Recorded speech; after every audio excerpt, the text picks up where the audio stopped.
न मैंने आज तक किसी को प्रेरित किया कि तुम जाओ शादी कर लो, न मैंने किसी को रोका कि तुम ना करो, क्योंकि वो प्रश्न बड़ा नहीं है।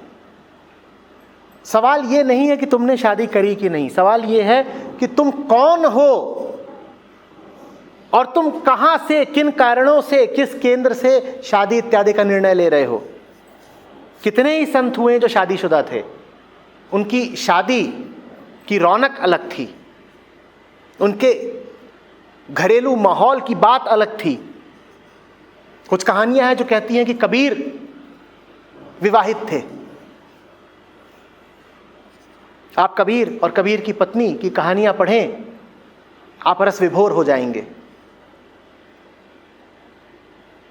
कुछ कहानियां ये भी कहती हैं कि कबीर ने कभी विवाह नहीं किया। कबीर ब्याह करे तो वो ब्याह बड़ा सुंदर होगा, कबीर ब्याह ना करे तो कोई फर्क नहीं पड़ता। प्रश्न ये नहीं है कि ब्याह किया कि नहीं, प्रश्न ये है कि तुम कबीर हो कि नहीं। बात आती है समझ में? कल मैं बृहदारण्यक उपनिषद पढ़ाता था, उसमें याज्ञवल्क्य हमारे साथ थे। 5वां अध्याय शुरू ही होता है कि याज्ञवल्क्य ऋषि की 2 पत्नियां थीं। आप एक ब्याह मांग रही हैं, यहां ऋषियों के 2 हुए हैं। और उन्हीं दोनों पत्नियों में से एक से ऋषि का जो संवाद होता है वो इतना प्रगाढ़, इतना सुंदर, इतना फलदायी कि आज हम उसको पढ़ रहे हैं, उससे लाभान्वित हो रहे हैं। ऋषि एक नहीं 5 ब्याह करें तो वो सारे ब्याह शुभ होंगे। और जो अऋषि है और जो अमुनि है, अगर वो ब्याह न भी करे तो भी उसका जीवन कष्ट में ही बीतेगा। असल में कभी कभी परंपरा ने नारी को नरक का द्वार इत्यादि बोल दिया है और इस तरह की वर्जना लगा दी है कि जो लोग अध्यात्म के पथ पर चलें वो गृहस्थी से दूर रहें। मेरी दृष्टि में ये मूर्खता की बात है।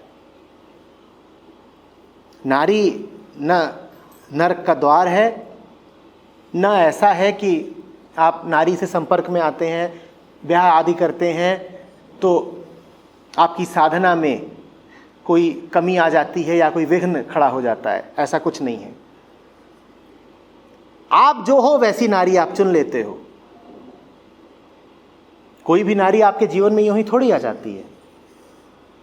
और बड़े बड़े भगोड़े हैं जो कोई नारी नहीं चुनते, लेकिन फिर भी उनका जीवन सड़ांध से भरा हुआ होता है। सिर्फ अविवाहित रह जाने से यदि परमात्मा मिल जाता तो बड़ा सस्ता होता परमात्मा। इसी शिविर में आप मिलेंगी रामकृष्ण से। और रामकृष्ण न सिर्फ गृहस्थ थे बल्कि बड़े सक्रिय गृहस्थ थे। वो तो ऐसे गृहस्थ थे जो रसोई में अक्सर पाए जाते थे पत्नी के साथ। क्या बना रही हो जी? और पत्नी कहती थी तुम भजन कीर्तन में थे, महाराज सत्संग में थे, समाधि तोड़ के आए हो। कहते थे नहीं, पाकशाला से खुशबू उठी, हम खिंचे चले आए। ऐसे पति।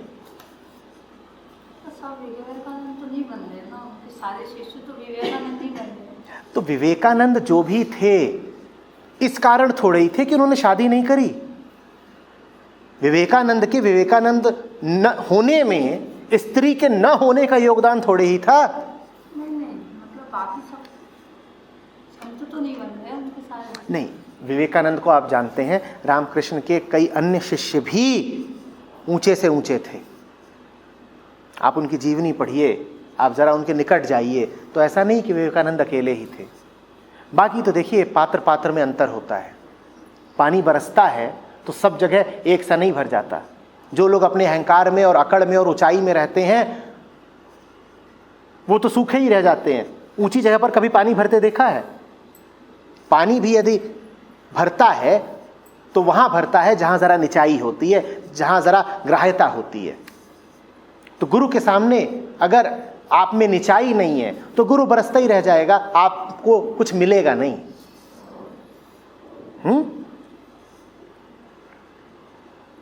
लेकिन प्रश्न अभी दूसरा है। प्रश्न अभी यह है कि क्या सत्य के रास्ते पर, आध्यात्म के रास्ते पर अविवाहित रहना ज़रूरी है? नहीं, बिल्कुल भी नहीं।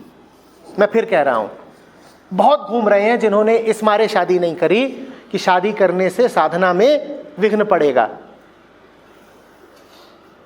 कोई बात नहीं, मत करो शादी, उससे क्या हो जाएगा।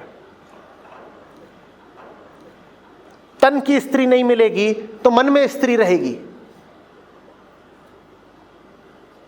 और अब तो मोबाइल फोन है, उसमें स्त्री ही स्त्री नाचेगी। विवाह करके जितनी स्त्री तुम्हें उपलब्ध होती, उससे ज्यादा तुम्हें स्त्री उपलब्ध हो जाएगी कंप्यूटर की स्क्रीन पर।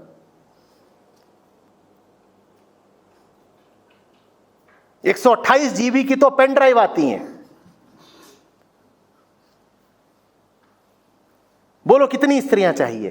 तो विवाह न करके तुम स्त्री से बच नहीं जाओगे। तुम्हारा मन किसी अन्य रूप में स्त्री को तुम्हारे पास ले ही आएगा। कोई मूर्ख गुरु ही होगा जो इस तरह की बातें बोलेगा कि शादी इत्यादि मत करना। गुरु का काम इन बातों पर जोर डालना नहीं होता। गुरु का काम होता है तुम्हारा कायाकल्प। गुरु का काम होता है तुम्हारे मन की शुद्धि, ताकि तुम जो भी निर्णय लो वो सटीक हो, ताकि तुम जो भी निर्णय लो वो सबके लिए शांति लेकर आए, आनंद लेकर आए। अगर दिमाग खराब है तुम्हारा तो तुम लड़की भी कैसी चुनोगे? कलह देखिए घरों में, ये सब शादी वाले घर ही तो हैं। और कलह देखी है उन लोगों के मन में जिन्होंने शादी नहीं की।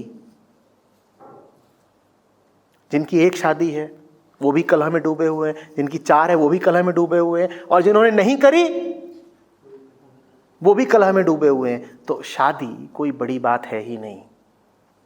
राम की पत्नी नहीं थी क्या? कृष्ण की पत्नी नहीं थी क्या?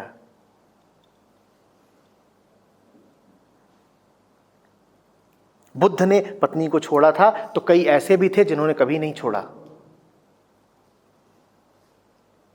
मैं फिर कह रहा हूं, वो बड़ी बात नहीं है। यदि जीवन खिला हुआ है, यदि बुद्धि तीक्ष्ण है और शुद्ध है, तो उसके बाद जो निर्णय लो वही ठीक। कोई मिल जाए ऐसी कि लगे कि इसके साथ रहा जा सकता है, इसके साथ रहने से माहौल और सुमधुर हो जाएगा, तो रह लो उसके साथ, कर लो ब्याह। और कोई ना मिले तुम तब भी पूरे हो। ऐसा नहीं है कि वो अर्धांगिनी थी और नहीं मिली तो आधा अंग तुम्हारा रह ही गया, एक हाथ से घूम रहे हो। पूरा शादी करे तो शोभा देता है। जो पूरा होने की हसरत में शादी करे वो तो स्त्री के लिए भी बोझ ही बनेगा।